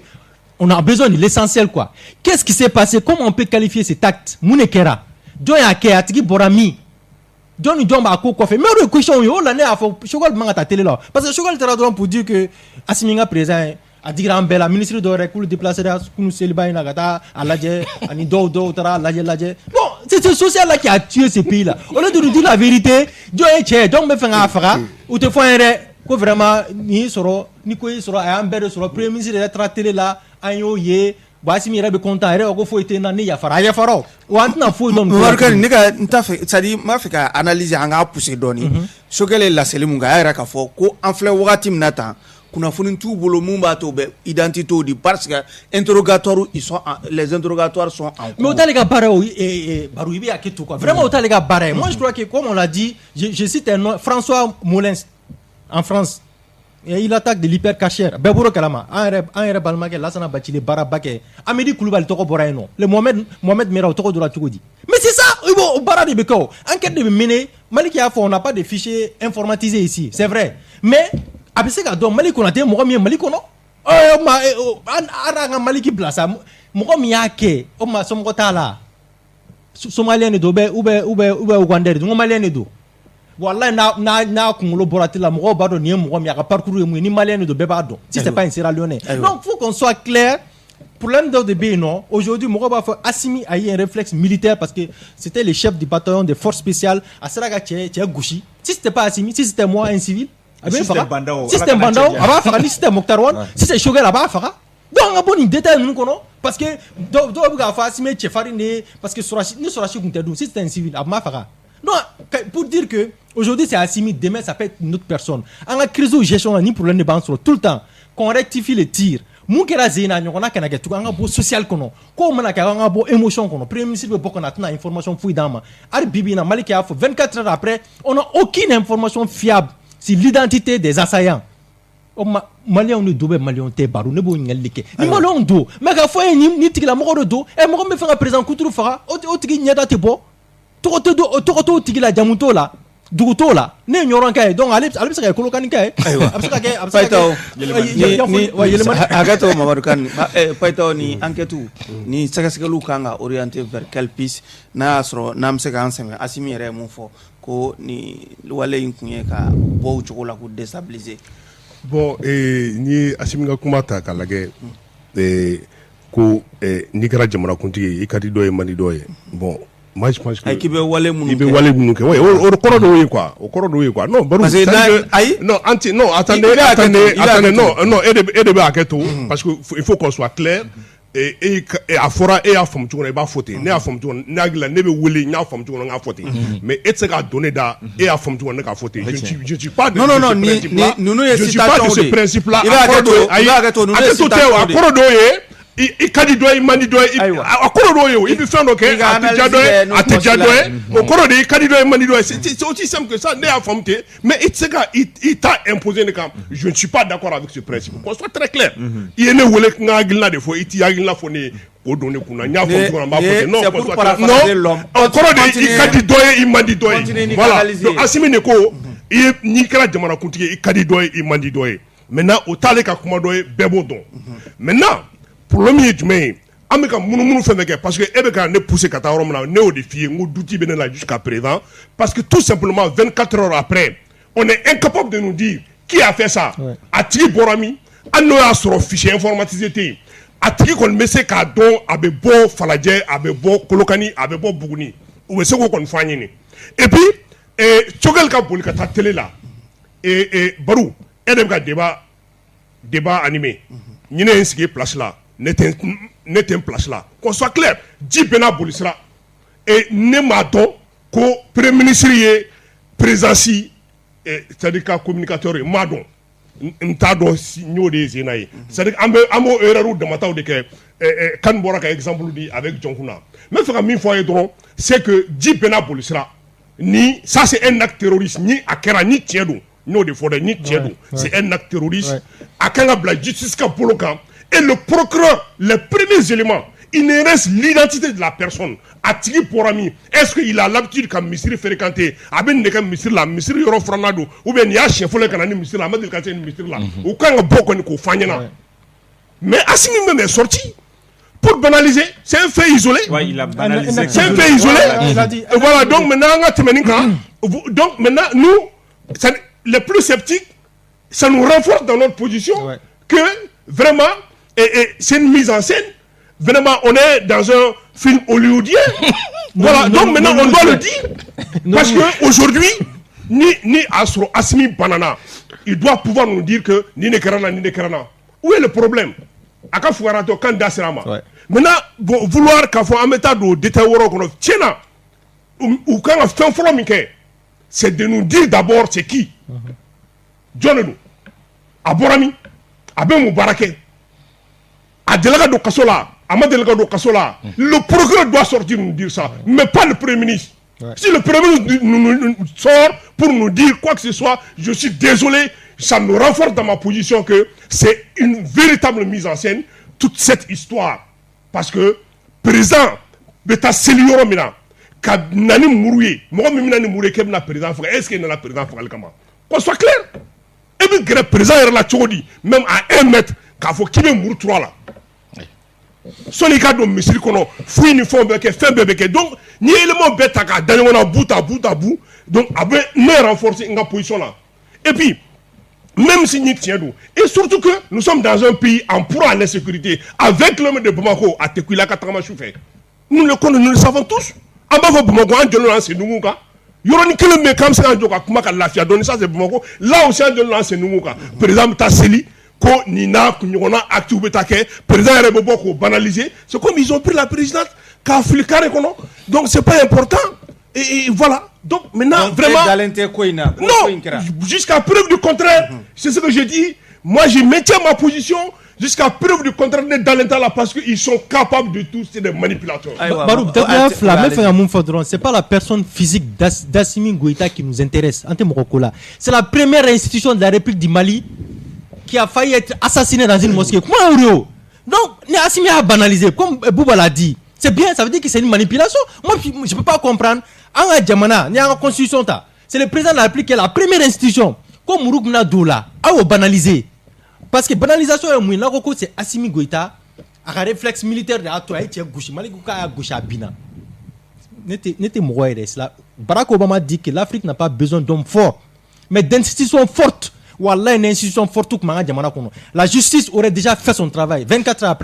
après un mois de Mohamed Barake mais même recours là Assimi ne trouve fort mais institution faut être à foyer alors que institution est menacera institution de Bnafara la première institution de la République du Mali on Bnafara misiri kono o banalisera o tigira o ko faut être c'est un acte isolé allez yafara donc ambeka yafa donc c'est fini Malik amena réaction na sa anya ka fo ko inkele au conseil mao ko ingara misiri la parce avec au conseil mao intéressé au le réaction que parti politique réaction que il se comme fo réaction na toutes les réactions sont unanimes ou bien condamnées au taira ka fo ko tezi ma munu muga douter à la est-ce que teta au fana réaction teta le contrôle la donne acting condamné mais acting non ne a son ne ba se ka fo ko ye acting bien est sorti raté ça c'est c'est-à-dire la partie du premier ministre il a vraiment raté sa sortie quoi parce que premier ministre tu sais parce que premier ministre bon la qu'il a fondé fene ay to ko ne dans si plateau ka fo premier ministre a fait la même chose amana ni fin wora fo ye pourtant il y avait plus de détails maintenant le problème est que le ministre de la sécurité et de la protection civile Otumbe fin comme Daoud. Le ministre de la Justice était devant le président. Le ministre de l'administration territoriale était devant le président. Non, c'est le premier ministre qui sort. Mais à travers mon fort, le premier ministre il sort avec un dossier conséquent, un dossier mbabla, c'est comme mon malais. Yatabari assassinat à Misiri Kono. Mais ça dit même pas quelques heures seulement. Abdoulago tient une misiri là pousse là oui Yatabari a demain Abdoulago nous pousser avec au Bedona ça dit même pas 2 heures de temps au Bedona mais pas toi mais est-ce que procureur est OK non procureur est OK mais identité donnant mais c'est comme il faudra au là imagine oye Yatabari là au dona au tumina misiri là comme ni cheo yala ni a chien folo misiri ba ko na pas toi comment faut ni a chien folo misiri ba ko na wa est-ce qu'il y a des délégués à la ligne là wa au chimake ben na ko nga condamné ama condamné en même temps le président même a banalisé comme les autres ont dit président akena faut ko fitine no nga temenka non on va pas passer même si ni tchetuma c'est président ma alni aso tchetmba à 50 mètres ma ka dondoro ngani atumeni kono ka nyeshi président ça c'est un acte grave ouais akanga nyeni kado mais surtout faut que na se faut président qui défend amena réaction na sa anyolo fo sécurité faira réaction est parce que ni a réaction fait ni be korole ko ni ko président sur bébé fait qui manja président kaira président on est avec lui anya yo beba bulgeta kuluba que tu Assimi kere fait au bora télé là au beira avec président kere fait bachité président oui on est d'accord mais mon be actif men be que ni on a kana ke blé voilà c'est ça les partis politiques là et les chefs des partis politiques là il met parti politique on a créé tout donc militaire il commande Léo c'est leur cible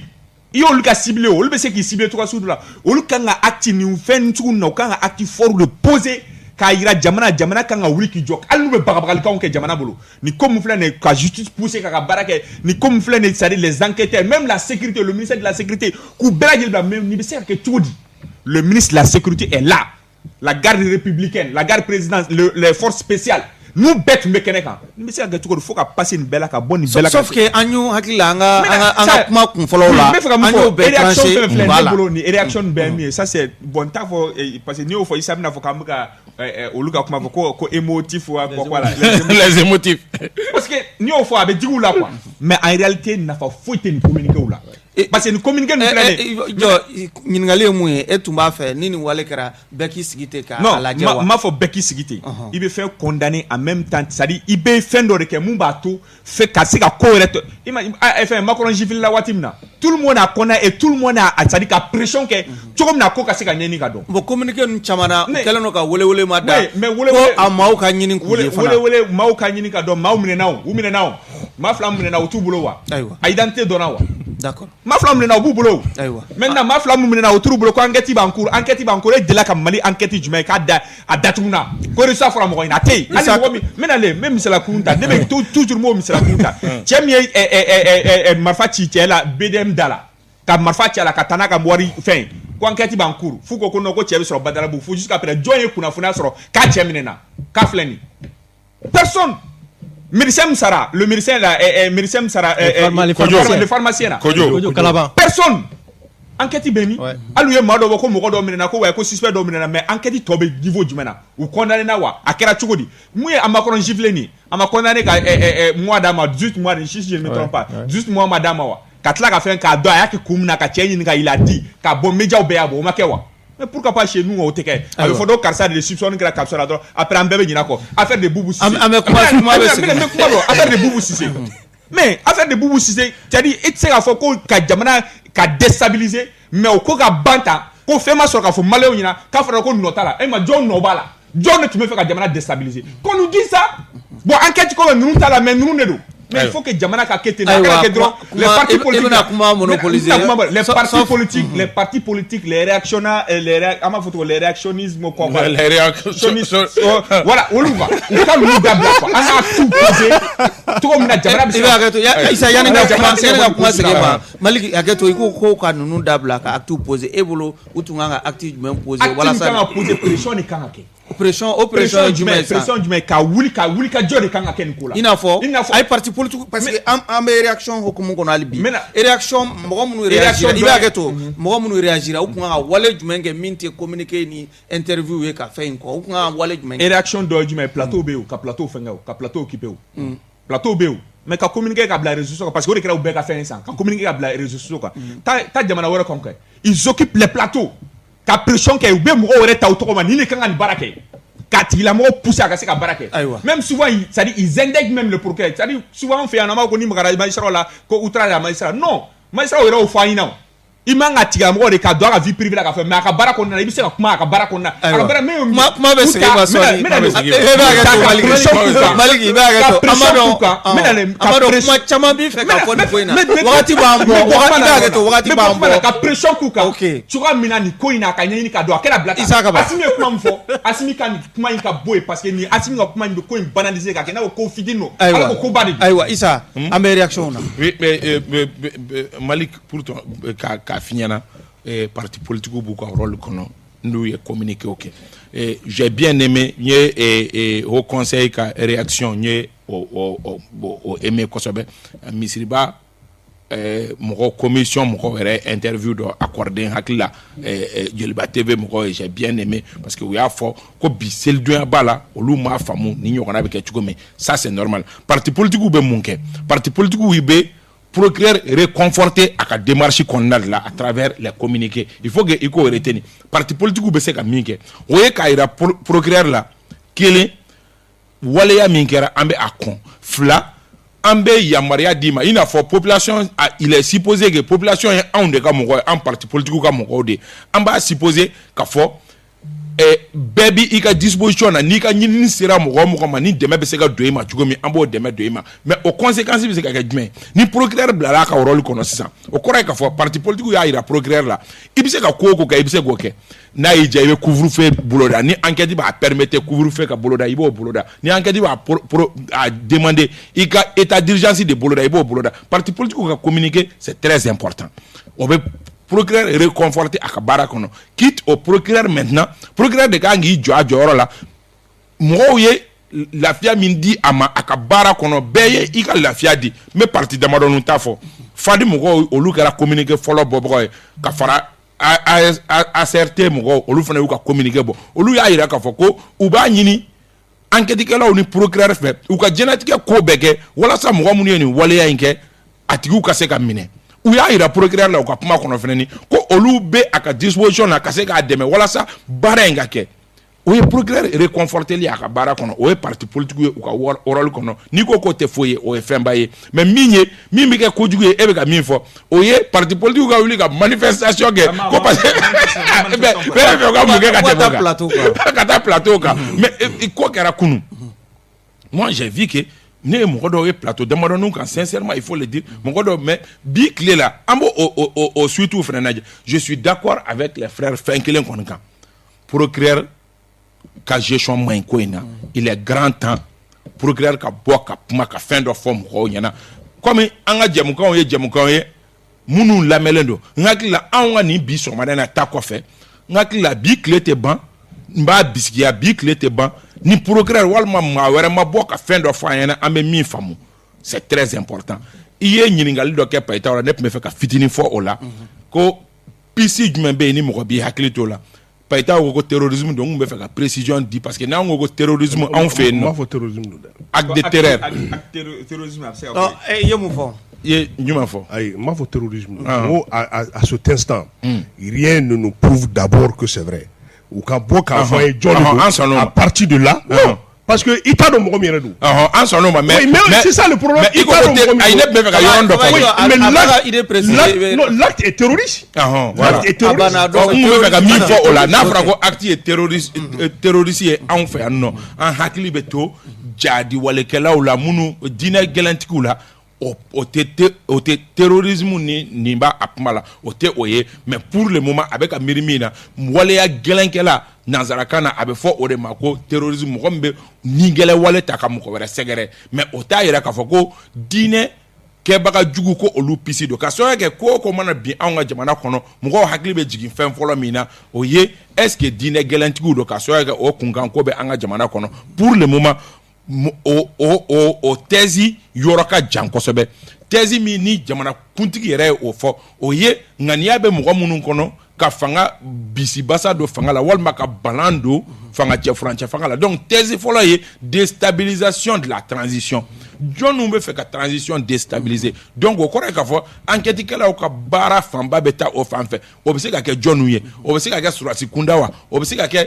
lɔkɔlimɛtiri kunda wa o bɛ se ka kɛ kunnafonidila kunda wa donc baara bɛ kɛ o kan wa a tigiw y'a ɲini ka fanga cɛfurancɛ fanga balan don a la mun na yalima minnu nisɔngoyalen don k'a fɔ ko fanga cɛfurancɛ fanga sigicogo ma ɲɛ olu de don wa walima minnu ka fɛn dɔw gulonnen don o tigiw de don wa walima minnu nisɔngoyalen don parce que olu ma dɔ dun yɔrɔ sɔrɔ o de don ninnu bɛɛ ye hakilinaw ye minnu kan ka miiri mais pour le moment tant que ni procureur de ma bɔ k'a fɔ ko ni cɛ in ni maa ninnu de ka surun ani karisalakaw de ka surun an b'a bisigiya k'a fɔ ko a tun bɛ k'a kɛ k'a sababu kɛ nin nisɔngoya de b'a la donc ninnu bɛɛ ye thèse ye pour le moment mɔgɔ tɛ se ka sɔnni sigi min kan o de kama le plus rapidement que possible n bɛ segin a kan tuguni procureur an bɛ ko o ko la c'est parce que procureur ma bɔ ka fɛn fɔ ni procureur bɔra ka min fɔ sisan ni Payitaw ye dɔ wɛrɛ fɔ o kɔfɛ o la ale jalaki don dɛ mais ni tant que ni procureur ma kuma an bɛ to o kuma ninnu na k'a fɔ ko Hollywood don walima Nollywood don mais ni procureur kun bɔra k'a fɔ sisan ko nin cɛ in fanelaka de don a ye nin de kɛ ani ninnu de ka surun a bɛ fɛ ka baara in kɛ nin de kama n'o kɛra bɛɛ b'i ta n'i bila don baara bɛ ɲɛ. ayiwa kan c'est vrai a ma procureur ma bɔ fɔlɔ ka laseliw kɛ k'a dɔn maa minnu ye wale in kɛ u ni maa minnu bɛ jɛla k'olu ɲɛfɔ bi in na condamnation kɔni kɛra maaw ye réaction kɛ mɔgɔw ye hakilina di a ko kan i bɛ se ka mun fɔ réaction ninnu kan. Non, ouais, c'est des réactions très normales, surtout les partis politiques, les familles fondatrices, je crois le Haut Conseil aussi. Le Haut Conseil, bon, au Conseil c'est obligatoire. C'est des réactions très normales, mais parce que ce n'est pas si grave que ça, finalement. Du point de vue de Assimi Goïta, ce n'est pas grave. Barou, moi à la place d'Assimi Goïta, tu fais un tweet, tu communiques sur ta page Facebook. Après, le procureur pouvait se saisir de ces dossiers. Fin mouillé, Assimi Premier ministre Koumabo, est-ce qu'il y a un contexte est-ce que c'était pas aussi pour rassurer la population? Oui, on peut rassurer la population. Mais à travers un communiqué, on peut rassurer la population. Ami Djamana de Kono, communiqué, le président se porte bien. Au Baba, l'acte est très grave. Mais l'acte n'est pas du tout grave. Le président même nous a montré que c'est un acte isolé. Faut maner soro. Anna Dogo a blessé, Dogo m'a blessé. Faut maner soro. Donc qu'est-ce que tu veux de plus? Et fait partie politique, tu peux pas être plus royaliste que le roi. Et moi, je fais un d'aller là. Il veut déjà il était déjà Nimbere Bala, il veut déstabiliser. Mais qu'est-ce que tu veux qu'il fasse? Anouk m'a communiqué. Parce que c'est un acte banal finalement. C'est pas la personne, comme je l'ai dit, Assimi Goïta Théo. En première institution, il a attaqué là. Donc pour lui, si ça c'est pas grave, ça veut dire qu'il pense pas aux futures générations. Toi, Barou, tu peux devenir le président de la République demain. Tu n'es pas forçate. Tu n'es pas forçate? Ou bien, donc, Malika Koumarov, c'est très important. C'est-à-dire qu'il faut qu'il y ait de bonnes jurisprudences dans ce pays-là. Nous sommes en 2021. Barou, en 2040, nous avons géré tout. Par quel mécanisme? Qu'est-ce qu'ils ont fait? Ils sont passés par quel chemin? Bibi n'a pas référé Mouribo Keïta là, souvent. Nous avons Mouribo à gérer tant. Moussa Traoré à gérer tant. Mais il faut assumer nous gérer tout. Ah, go, non, faut être là. Enquête Madaïle, ou enquête d'Aïlatik Mado. Amen Kuma Bella, jusqu'à preuve du contraire, on ne sait pas si c'est des Maliens, si c'est des Angolais, si c'est des Sierra Leonais. On ne sait pas. Comment Europe Fernando de haut? Amiga identité comment faut? Amiga Wakati Nego 606 ans. Qu'est-ce qui nous prouve que c'est des Maliens? Malik, Maliens. Voilà. Donc, pour toutes ces raisons, n'était dit parti politique là. N'était dit organisation de la société civile, n'était dit Morochila, on nous a communiqué que comment c'est un non-événement, c'est ce que Assimi Goïta nous a prouvé. Lui, il parle à son nom, mais à l'intérieur, en première institution de la République, au réalité, non, Bibi n'a un rôle d'assumer les fonctions présidentielles, c'est-à-dire que n'a au rôle là, à taille là, je crois que les fonctions présidentielles banalisées. Je crois à faire émission de là. C'est très important. On a banalisé la fonction présidentielle. Ni Ninkera Wallahi Baron a réagi tout à l'heure là. Président me Faromna et blessé là Koumake. Non, ça veut dire que Akasrata Toere là. Anale Borano. De reste, ça c'est pas son problème. Paita Walna Asro Koumkera et Dalenta la Kosebe. Mais réaction Munkera, est-ce que Taïra Kaï Maldem Fam, Bachaman Toro Kosebe? Bon, Barou, Abenanega Koumadla, c'était pour gagner la sympathie des Maliens. Et je crois qu'il a reçu le coup. Bi, Beko, Akara, Amabe, Be communiqué pour condamner, même nous a critiqué Tchama et communiqué à condamner. Mais ces condamnations, pour moi, de mon point de vue, ils sont plutôt dans le sensationnel. Parce que moi, je pense que la voie la plus autorisée, une situation sous là, le président arrêté, c'est le procureur de la République. Le procureur de la République, soit le procureur général, qui peut sortir pour dire Ninekera. Parce qu'en ce moment, ça dit que Issa Koko, parti politique, a communiqué avec le procureur renforcé dans sa position. Mais ni Okera, ça veut dire qu'on n'est pas dans un état. Le procureur, à chaque fois qu'il y a trouble à l'ordre public, Mali Charia ko fait un petit peu, ni Okera, Ani Beko Kwa Jarouye, le procureur peut s'auto-saisir et sanctionner. Il va gâteau. Il va procureur. Il s'est procureur qui a commandé. Est-ce qu'on a nation numéro? Est-ce qu'on a ordre et troublé là? Ni ma chamaya. Non, mais là, c'est-à-dire que allez kakuma, que parti politique qu'on a nation, que au sorte de faveur des procureurs boloka barake à Wassalinga barake, mais au mangakeo, parce que n'y a qu'un droit. A fait Mikera type, procureur quand il auto-saisi, Toga communiqué sur le procureur commandant de haut. Parce que n'est pas Toga comment qui est mis, peut-être, on y a mis Tchoumna, ou le fait au Tchouakelen là, le ministre de Tara aller à femme Tchoumna, Tara, ce qui est là, à Niafoti. Mais, ça dit que Charia, il a mabo, qu'à Niafani, qu'on n'y est qu'un, ni de comme la présent là, il veut communiquer au sens là. Maintenant, quand il parle de déstabilisation de la tradition, là, il faut falloir des traditions déstabilisées. Voilà, parce que tradition, elle est de haut présent, mais qu'à séquestrer. Donc, ni déstabilisation de l'eau à le premier ministre, l'eau a déstabilisé. Déstabilisation, on a des déstabilisateurs, oui. Maintenant, tout ça ne me fait à Kaketien, à supposons à Kaketien. Mais nos autorités doivent tirer une leçon que ni Mikera Asimena ni Bi. Béa condamné unanimement. Et quelque part, des Maliens sont dans cette situation de façon quotidienne. Parti politique où nous, c'est condamnation là. Moi, je pense qu'ils doivent condamner ça et chercher des voies et moyens pour que le Kaboula. Parce que ante olu ni malaya tcheo. Nya amanga mobile boula, amanga moto boula faire là, amanga mobile boula faire là. Amdanga marajou ka la fiali. Mais malien doit be fando fait. Qui pour la plupart ou t'as le ministre Toron. Le pays ne leur apporte absolument rien. Ils sont en train de mourir au Loubeni angoisse de kono dongodo. Donc maintenant ni côté positif voilà. Ouye ni mike unanimement les partis politiques beladjeli ankanga mili doni malem nous be konona la ni dongodo au Loubeni situation là de façon permanente. Donc c'est ce qui est important. Ma fika nyingal do fanenge ambe kuna foni soro chugomina walma premier ministre ya di chugomi akila ansima évoluer kono mais anye dien jabaran so do laje wa kuna foni di so do laje oluka ibe aketo oluka kuna foni correspondant wa kuna foni dilao wa ira ka foko niya ye kuna foni kalama masoro jona ko mami kumbena ko abe komi akunye droguta ko akume sinogola bon ne tise ka foka tume sunokola parce que mo me sunokola parce que ne connais ya nyele no même avec quand tu wati na kata njofo wati la a nyele no donc tise ka foka be sunokola mais me fait ka yoro mu fodro quand je dis que mena ironi expliquer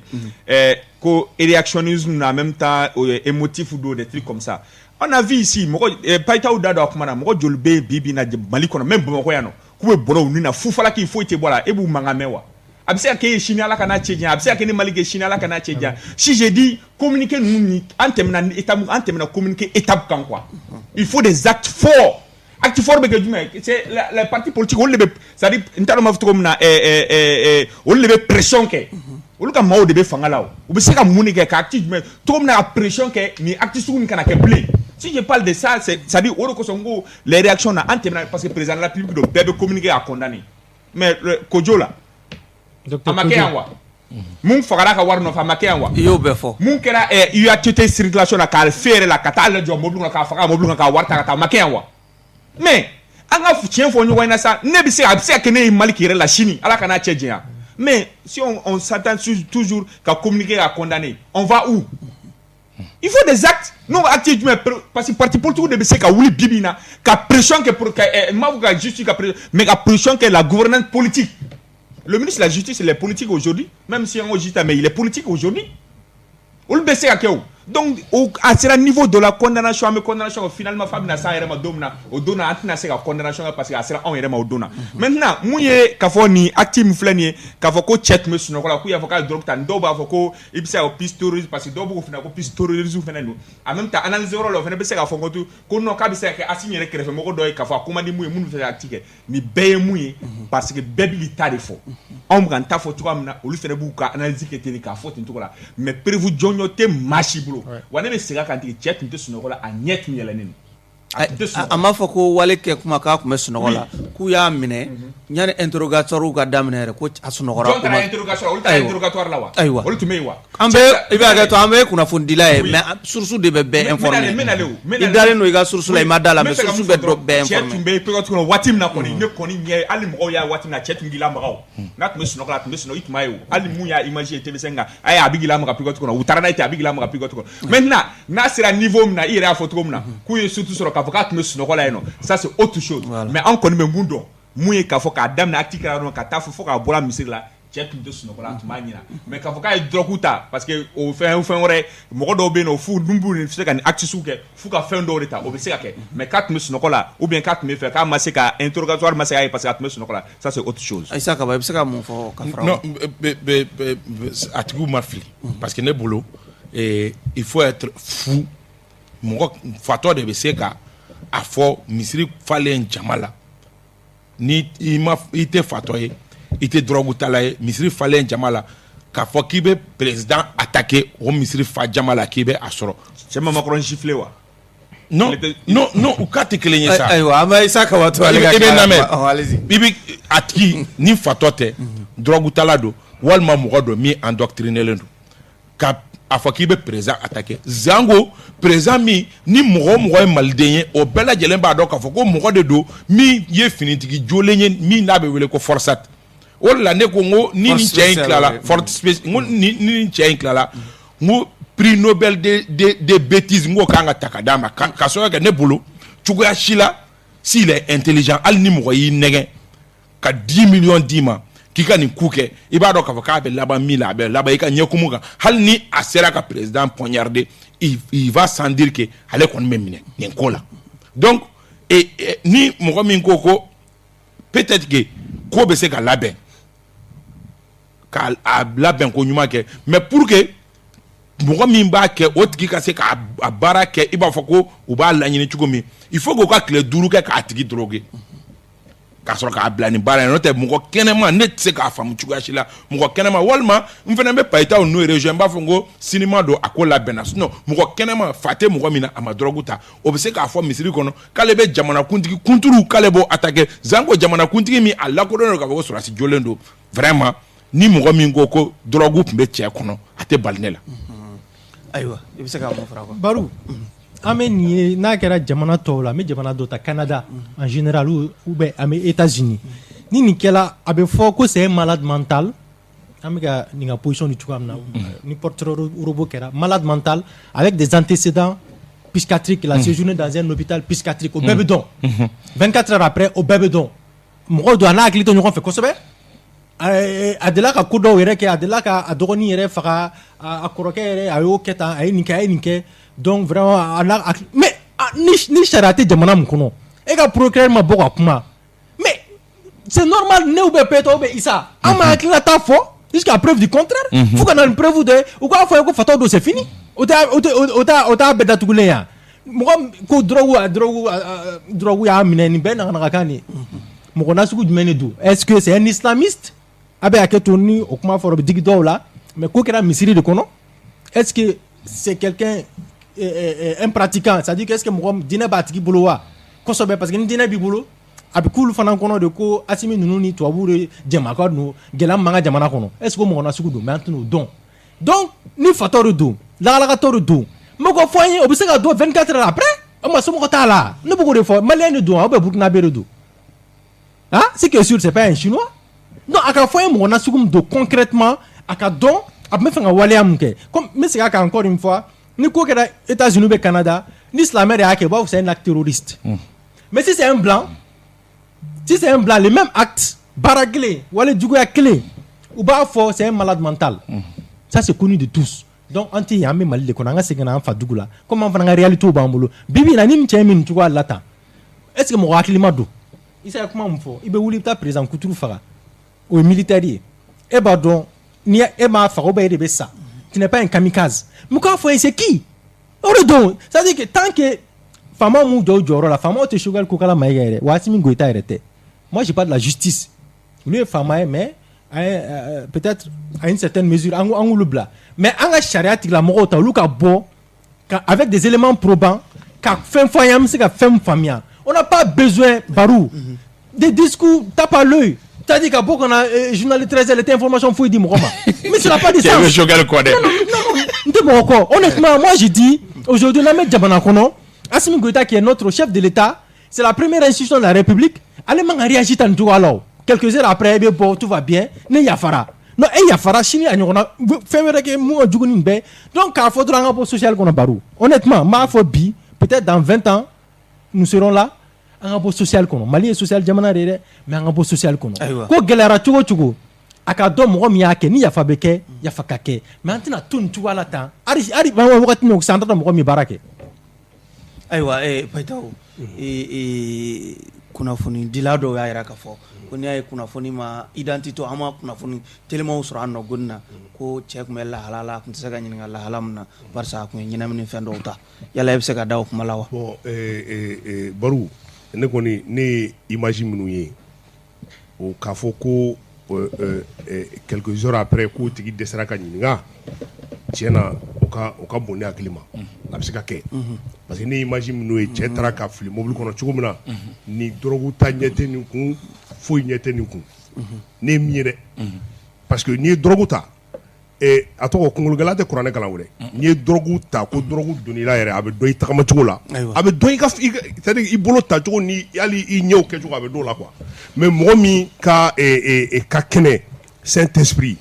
a ma ɲɛnamini fɛn ta a ma foyi ta peut-être n'a eu fin ta oui et ka galabu kenya a bɛ se ka k'o ye mais k'a fɔ quelques jours après k'o ka sunɔgɔ fo ka dɛsɛ ka ɲininka tiɲɛ na a bɛ ne dabali ban donc tout ça vraiment c'est des éléments qui me réconfortent moi dans ma position jusqu'à preuve du contraire parce que jusqu'à présent fɛn ma fɔ ne ye ko ne bɛ min faamu k'a bɛ tɛmɛ ne hakili fɛ olu yɛrɛ ye ko in labɛn cogo min na k'a girin cogo min na a bɛ ka kɛ cogo min na tout ça ça prouve que effectivement fɛn dɔ kɔni bɛ yen min tɛ ka fɔ maliyɛnw ye maintenant n bɛ min fara o kan o ye Asimi i bi i sɔnna i ma sɔn hali n'a wajibira ka sigi an kunna Mali ɲɛmɔgɔ don ni ko i ka ŋaniya ta dɔrɔn k'i bɛ nin k'a la a kan ka ɲangi donc n'ale yɛrɛ bɔra ka o ko fɛngɛ tantɔ ale ka kuma tɛ minɛ o ko la parce que il s'agit du Mali de l'institution en fait que lui il incarne ou institution de ko don maintenant et moi je pensais que ali olu bɛ ka communication min kɛ autour de ça kaba da sera ma o communication yɛrɛ bɛ ka ko yɛrɛ tɔ bɛɛ yɛrɛ nɔɔni hali an minnu sigalen don k'an ka siga yɛrɛ conforter parce que et moi je pense que nin ko nin c'est clair ne ko n ko u bɛ se ka fɛn fitinin min fɔ an ye o cɛ tɔgɔ n'a jamu ye k'a fɔ kadɔ don a bɛ bɔ yen nin yɔrɔ la a bɛ bɔ nin yɔrɔ la kadɔkɛ in kumaba bɛ nin kɛ voilà mais là an bɛ se k'o faamu mais comme ça et don o don et plus les heures passent et kuma bɛ na cogo min na a bɛ duti seme ka taa kuma bɛ na cogo min na a bɛ duti seme ka taga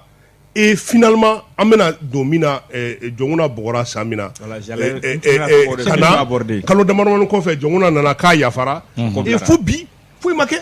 ka taa président bugɔ et fo bi foyi ma kɛ i t'i bolo ɲɛsin mɔgɔ kelen ma ko nin d'a kɛ hali nin d'a commanditaire ye mais c'est ça le problème Barou maintenant bon an bɛ acte tɔ minnu fɔ a tɔgɔ kaba da sera ma ni ye arrondissement ni fɛnw ta an bɛ se k'a fɔ citoyen wɛrɛw ye mais président ka taa nin ko sugu kɛ o la ko o ko la tɛmɛ ten tɔ et puis k'o banna tiɲɛna y'a kari la don min a bɛ bɛn ne ma ala kana cɛ ɲɛ ayiwa n bɛ kuma di ma sisan o de ye k'a fɔ ko jamukan bɛ nin ka se a kuncɛyɔrɔ la an bɛna kuma di bɛɛ ma k'i ka dakuruɲɛ laban fɔ Mali e ɲɛ bɛ ko in laban na cogo di ne tun bɛ fɛ ka yɔrɔ min fɔ nin o fɔ i ka sɔrɔ ka kuma laban n tun bɛ fɛ ka yɔrɔ min fɔ déjà k'ale donna o yɔrɔ la k'o yɔrɔ datugu fɛn c'est à dire président bɔgɔra yan k'a da fo jeli la fo maa minnu y'a bɔgɔ fo jiginna ka na n'a ka samara sen kelen k'a jira mɔgɔw la k'an ye président faga mais au code d'Atuguna. C'est pour cela que j'ai dit tout ça me sera toujours les réactionnismes en même temps les émotifs là présent boré on de la kelen bisi ake présent en Chine au code d'Atuguna on chima wulu ku joto na ko ka se ka sene adana chimoke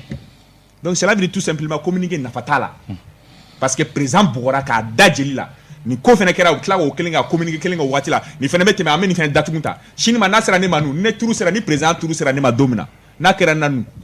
c'est maintenant quand ka misala le di mɔgɔw ma maintenant ne ka kuma laban ye mun ye o de ye k'a fɔ maliyɛnw ye i ɲɛ bɛ ko in laban na cogo di ko in laban ye mun ye déjà que ne y'a bɛ ko in laban na Mali bɛ cogo min na a bɛ to tan ni ko enquête en cours a bɛ kɛ i n'a fɔ Jɔnkuna ta kɛra cogo min na nin bɛ kɛ i n'a fɔ mɔgɔw fagara cogo min na le 10 le 11 12 hali n'a fɔra ko enquête b'en cours nin bɛ kɛ i n'a fɔ mɔgɔw fagara Ogosagu a bɛ kɛ i n'a fɔ mɔgɔw fagara Kidali mɔgɔw fagara Mali fan o fan ko enquête en cours ni bina ko cogoda kelen ne bolo parce que Mali la ne y'a enquête foyi la ka datuguna ka da dɔrɔn président ka kumakan ma ko nin ye mun ye kan ka tigɛ di ɲɔgɔn ma Mali kɔnɔdenw ani maa wɛrɛ min nana k'an dɛmɛ kan ka tigɛ di ɲɔgɔn ma communion kɛ cogo min na Mali bɛ se ka bɔ nin gɛlɛya kɔnɔ dɛ Sogɛli yɛrɛ ka kuma na minnu bɛ k'a fɔ ko ba dɔw de bɛ yen u tɛ Mali ka refondation fɛ des trucs comme ça kuma caman caman bon nin ye mun ye an bɛ nin kɛ tan cogo la an bɛ nin mun an tɔgɔ la ka yafa deli kɛ an yɛrɛ b'a kalan Mali la cogo min na yafa deli ka datugu nka n'u ye nin datugu ten u k'u sigi a kan ten k'a fɔ k'a ɲɔgɔnna wɛrɛ bon nin bɛ ka nin kuma fɔ a bɛ digi dɔw la dɛ k'a fɔ ko n bɛ ka ɲini Mali mais ni datuguna te Jɔnkuna ta kɛra cogo ka filana ya wa an ka sigi tɛ n'a datuguna te ko foyi ma bɔ a la ko mɔgɔ si ma ɲini ka dɔn a ɲɔgɔnna wɛrɛ kɛ parce que maliyɛnw b'a fɔ n'i y'a kɛ basi t'a la an bɛ tila ka ko bila ten Mamadu Kane i ɲɛ bɛ ko in laban na cogo di déjà n bɛ fɛ ka mun fɔ c'est vrai que 24 heures après ni kumana i bɛ se ka fɛn dɔ to yen nɔ mais ne bɛ mun fɔ dɔrɔn kunu ne ye fɛn min ye kunu ye donba de seliba yafa don de don je crois que Asimi ka discours n'i y'a lamɛn Barou mɔgɔ man k'i jigi da enquête kan mɔgɔ man k'i jigi da kan ko hali mɔgɔ min ye nin kɛ k'a tigilamɔgɔ k'a identité bɛna dɔn wa k'a ko bɛna taa ɲɛ parce que président kumana cogoya min na il a gagné la sympathie des Maliens et des non-Maliens parce que a digira bɛɛ la moi je crois que c'est largement suffisant pour lui en tant que personne pas en tant qu'institution de la République parce que ale ɲɛ b'a yɛrɛ la ale ɲɛ tɛ Chine na Barou président de la République donc k'a fɔ dɔrɔn nin ko banna Mali ko enquête net na do enquête net na da do procureur ka kuma la justice ka kuma na ne be asiminga discours d'état kunundron cohésion nationale et réconciliation nationale ça fait partie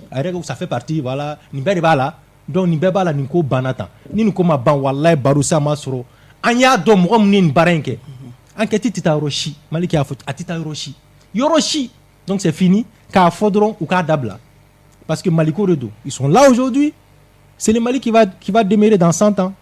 dans 3 siècles, 7 siècles. On est bétaré, même Mali bétoué. Wallahi, baru en modou, ou bétaré kou lakali. Koni masake djugo nunu, ni wakati nuna, ni nyama djugo nunu kumankuno, yu barake ntugwala. Donc, on a kuma fosisa. Kwa misela, mandi toma. Bibi na institution de gushira, institution de munafara. Na ma jora, na oko datuti. Do bogaraka sara. Donc, le premier ministre na botel la, akausa, anaka bomanga grimamba.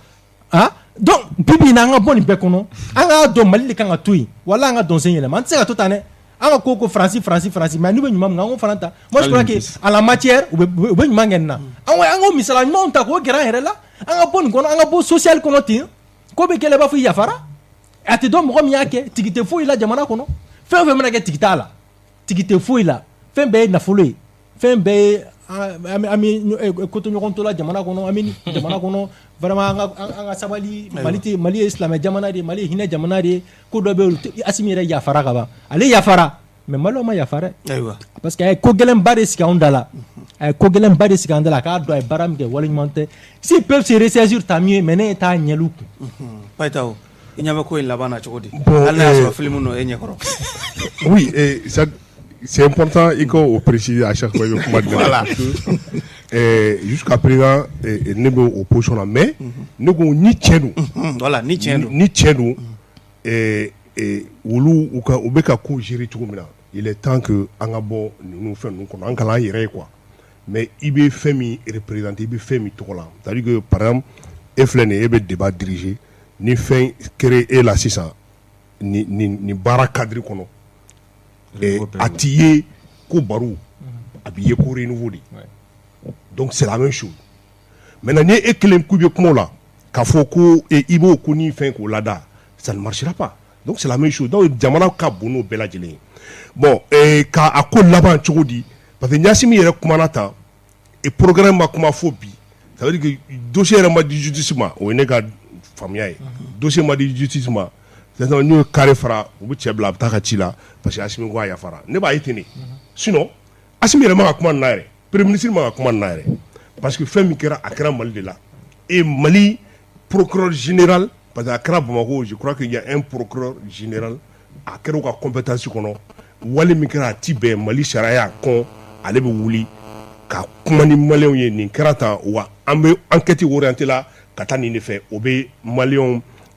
aglisigi obe mo jigifa mais président bora premier ministre bora ou ya ko ke politique ko ka mamu ka tenya ka asimi yere fasa dawla ali akumandi mo mu pe wula ka boli ko asimi ko ça dit atara aramo ya ke fene aywa donc maintenant amba fo et programme akuma phobie donc nous carré fora wu tchebla bataka chila c'est atara mission nyana bora ka fo ko ne agli be fena ni ko la moi personnellement on a glité fo la Nicolas et puis ni kera ni bana asimi me mini ayo soro ay sympathie soro tiena ay sympathie soro d'accord ay kaba e ka analyse enyame akoy ni a pousser enyame ko labana chokodi wala saka jamukan kunje ambe ala delmina minye jamukan o ka kasobe ani jamukan wero mo wero be jamukan mununga o ka kasobe mi nyine le procureur ka boka makoyinga jamukan siki kumbayo ye wala saka nafanya o follow ya ambado ka famo ko chama be ka jamukan la jebi procureur yere na yere klubana aka enquête daele munu fora oluka ke flana e minye e Mamadou Kane ye femme de famille c'est très important moko kana tate ntoko asimigo ko ayafara parce que la date de fin do be sharia kono abi fami mago jurisprudence awe ni gérer tugodi don nataula sans keme fla a ko gérer la tugodi donc il faut faire énormément attention ni asimi bora ka foko a banaliser asimité parce que asimi goita ko puma côté mais institution de la République du Mali ko puma de do procureur tese ka foko parce que asimi une fois parce que Mali ko fenando spéculation ni puma chama kumbe non ngakila asimi ya d'abord ka bo ka mko hakili sigi pour le moment an b'a bisigiya k'a fɔ ko Asimi ye bɔli min kɛ o bɛ bila o minɛn kɔnɔ k'a yira mɔgɔw la k'a fɔ ko mɔgɔw bɛ kuma caman min fɔ a fagara a donna ta a bɔra ta k'o ko ban parce que n'i ye kuma mɛn Bamakɔ yan nɔ i bɛ taa i yɛrɛ sɔrɔ Moti dugu dɔ la i b'a sɔrɔ kuma min bɔra e yɛrɛ de i bɛ taa sɔrɔ kurusi ni guloki donnen don a la k'a kɛ kuma wɛrɛ donc a bɔli an b'o bila o minɛn kɔnɔ ka mɔgɔw rassurer k'a fɔ ko fɛn tɛ a yɛrɛ nikun na nka dangarili min hali tentative d'assassinat min kɛra kiiri bolo kan o ye fɛn wɛrɛ ka sɔrɔ k'o taara ka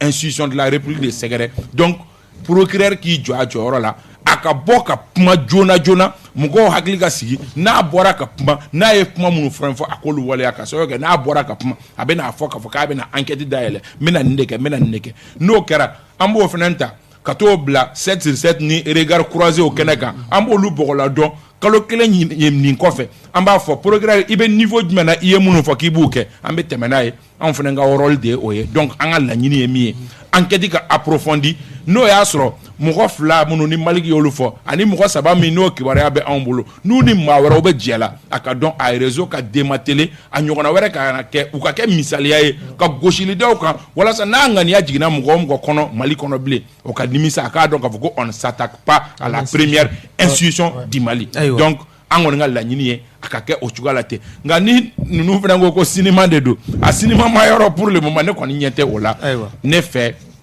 c'est des faits très graves minnu ni a kan ka ɲini k'a dɔn mun kɛra ayiwa ni ne bɛ dan sigi an ka bi jamukan kɛrɛnkɛrɛn min ni an y'a sigi ka kɛɲɛ ni ko min kɛra kunun tarata misiriba kɔnɔ seliba yɛrɛ kɛnɛ kan jamana président de la transition maa dɔw tun b'a fɛ ka dankari ale kɔni na o maaw kɔni bɛ bolola nin waati in na walasa aw ni ne an ka se ka faamuyali sɔrɔ nin ko in kan an ka maa welelen tun ye Mali Konate Hɔrɔn TV Boubacar Payita o journal Aujourd'hui Mali Mahamadou Kana Radio Clédou ani Issa Kaba Sidibe groupe Renouveau ka se ka jamukan in kɔni ka aw dɛmɛ aw k'a ye aw sigiyɔrɔw la ani aw k'a mɛn radio kan Dramane Kone ale bolo tun bɛ nɛgɛw la fo ka se Awa Tafili Ture ma an b'a fɔ aw k'an bɛɛ ni jamukan kɛrɛnkɛrɛnnen wɛrɛ kɔnɔ bi tile in na maa kunnafoni dan o ye kunfɛmaa ye Renouveau FM ni maa ɲɛna i ye i faso lafiya nka ni tiɲɛna i ye doni da i faso kun Renouveau FM